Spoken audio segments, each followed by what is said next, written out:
Jama Mahlalela is a UBC basketball legend and has had an incredible rise in coaching, now with the Toronto Raptors, previously with the Golden State Warriors, and this week he was named the honorary chair of the 2025 Indochino USports men's and women's Final Eight basketball championships at UBC March 14th to 16th. And he joins us now from the NBA road. How you doing, Jama? I'm doing great, guys. Good to see you guys. Good to connect and great to hear Canadian basketball talk.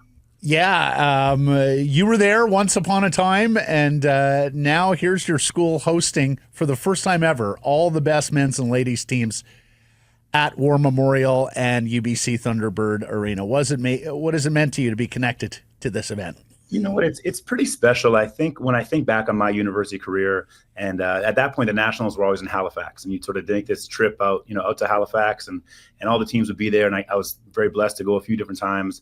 The fact that it'll be at UBC, I can only imagine what that means to the UBC players, like this year's players, like how special that you can host Nationals. Like, you have such an advantage. There's such an energy and an enthusiasm and a passion around this sport, and to have it in your own backyard.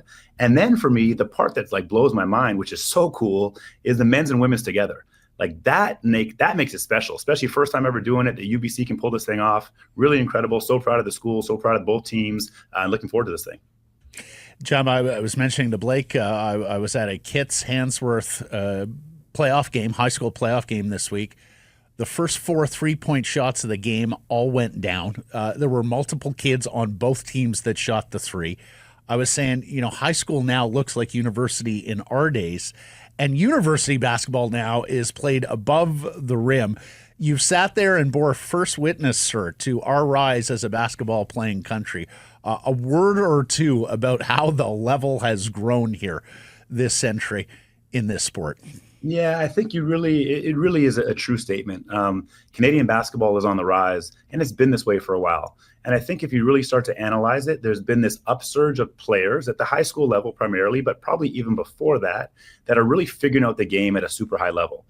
You look at our top talent pool now of players. You look at Shea, you look at RJ Barrett, you look at Dylan Brooks, you look at these guys, and the Zach Edey's coming up behind him.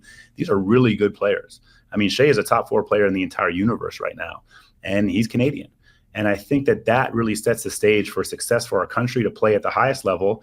But then the behind the scenes, when you start to break it down, so tons of NBA players that are Canadian, but now you're looking at sort of like university level players, both in the US system and in the Canadian system, who are at the top of their games. They're leading their teams.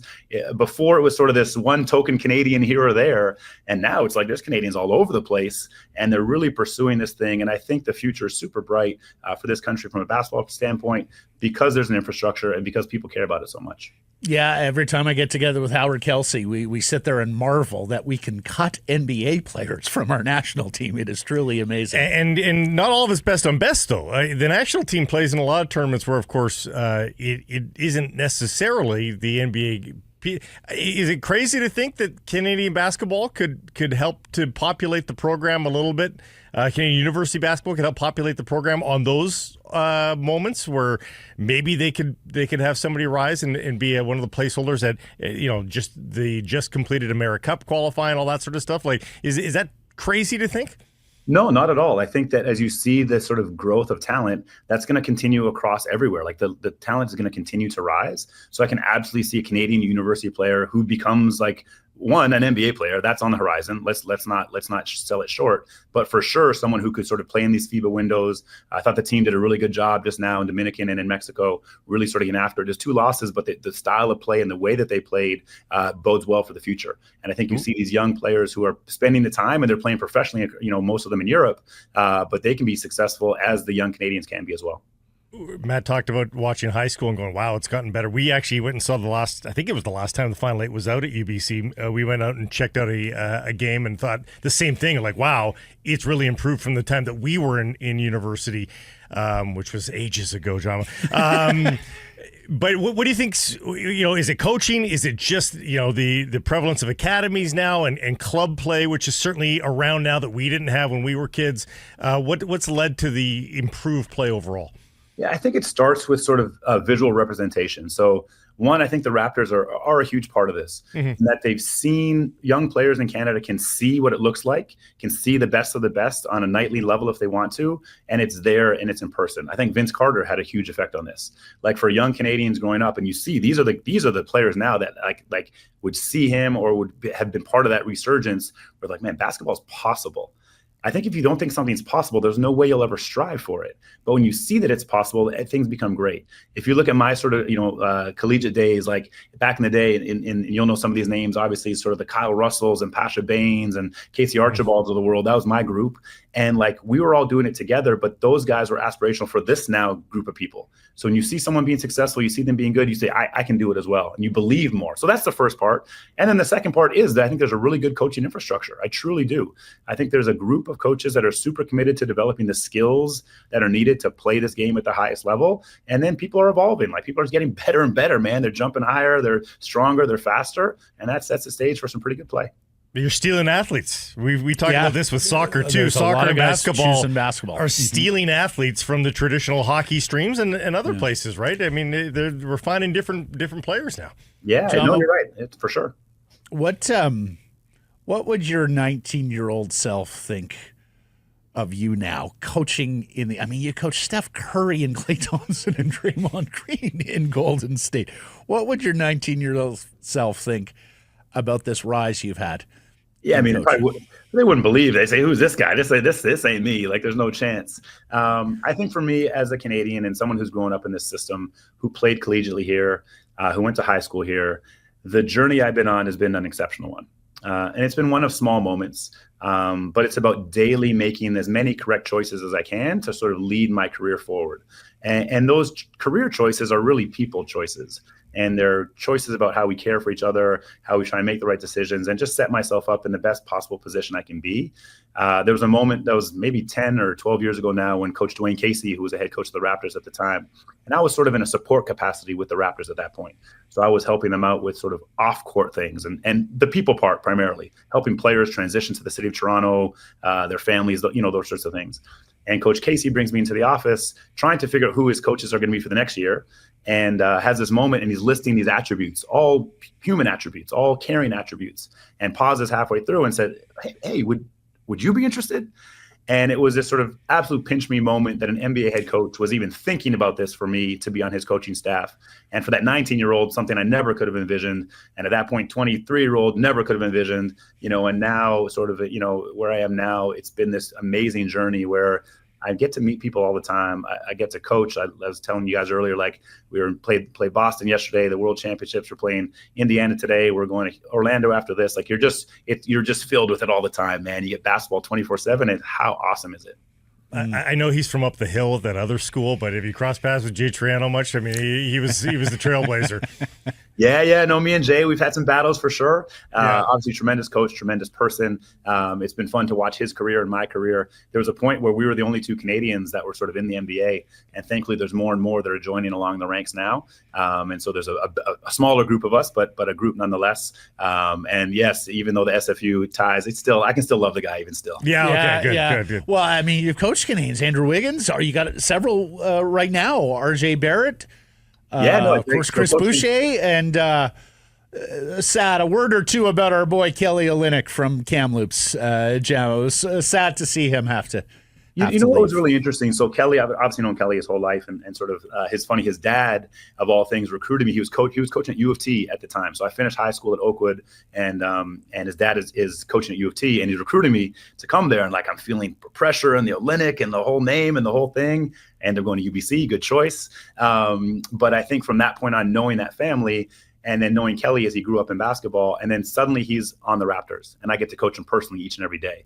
And he, as you guys well know, and as all of us know listening, like, he's the top of the food chain in terms of quality people, right? He's what we aspire to be. He's what you want your kids to be like. He represents sort of Canadians in such an amazing way.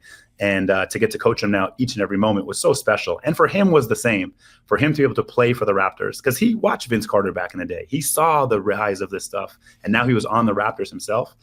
He was sad to go. We were sad to have him leave. It's the business, blah, blah, blah, kind of is what it is. But he's such a special person. And even though it was a short stint with the Raptors, we'll all remember it. But we're remembering his basketball career nonetheless over top of what team he played for. I'm gonna put you on the spot here, Jama. My last one. And I know you're concentrate on coaching and the everyday next team up, all that sort of stuff. But do you tap into the scouts at all? Do you have any Canadian up and coming names? Do you know anybody on the horizon here for Canada that we should be putting in our back pocket, a name to remember, sort of for the future? Have you come across anybody? There's definitely a few. I think for me, the one that's sort of, they're already established, but I think just what can sort of move the needle for us tremendously is Zach Edey. We all know him, but I think we don't really appreciate what he can do. And so for me, I get to watch NBA every single night. So, we'll watch Memphis every fifth night. I'm watching the game they're playing somewhere and seeing his growth as a player and seeing what he could potentially do for his career. And I think when you think of him 5 years ago, no one thought that was the case, right? No one's like, Zach's not going to be a great NBA player. And I think he can be. I think he's going to play for our national team and be a tremendous influence. We don't have that player on the national team, right? We don't have that length, so we need that. We absolutely need that. So to me, that's the name that comes to mind. And we all know him, but I think we don't know how good he can be. And that to me is the difference in basketball. Like, it's one of those sports where you really need the superstar. You need a player who can really move the needle off on the court and off the court, both offense and defense. And Zach's someone I think who's going to do that for us in the future. A two-time Naismith NCAA Player of the Year. Kelly won that as well way back. I mean, it's just extraordinary to be talking about Canadian basketball players in this vein. And then there's Shea, who you've already mentioned. Do you suspect he'll be the league MVP this year, Jama? I mean, if you just look at the body of work thus far, you look at the way that team is performing, he's special. I think there's such a difficulty, personally, from even our team playing against him over these years. He's so hard to stop. And when you have someone like that, it makes the defenses move, and you have to create all these schemes to try and navigate him. And that makes his teammates better because there's so much focus and attention put on him. So I think it's obviously a good race. There's a ton of good players in this thing, but I really think that Shea is playing at an MVP level. I think he deserves the MVP this year. I think, like I said earlier, like if you just look even body of work over the last 3 or 4 years, he's one of the best players in the entire universe. And that is so special and so amazing. Is he one of the most entertaining players in the universe too? Just because he penetrates, like he's kind of old school. He's kind of 90s basketball in a lot of ways. Scores in every way. Yeah. No, for sure. And it's funny, you sort of see his physique, and I think it's interesting. It's almost a Steph Curry effect. Like, I've had that firsthand where Steph looks normal, quote unquote. And so you're a random person on the street, you don't see, 7'1" and, 400 pounds of muscle. Steph's just normal. And Shea is similar. He's so long and lanky and sinewy, and there's amazing athletic attributes. But he just kind of finds a way, he slithers away to the paint and he's just unstoppable. You just cut off this, he goes this way. You do this, he does that. His IQ doesn't get enough credit. Shea's ability to make the right read in the basketball game is phenomenal. You change your coverage to this. He's like LeBron in many ways. Obviously with the Raptors, we had our LeBronto nightmares for many, many years with LeBron, changing, we would change our coverage and he would change what he was doing like that on the next possession. And Shea's the same way. He gets the game. He understands the game. He's a really smart basketball player.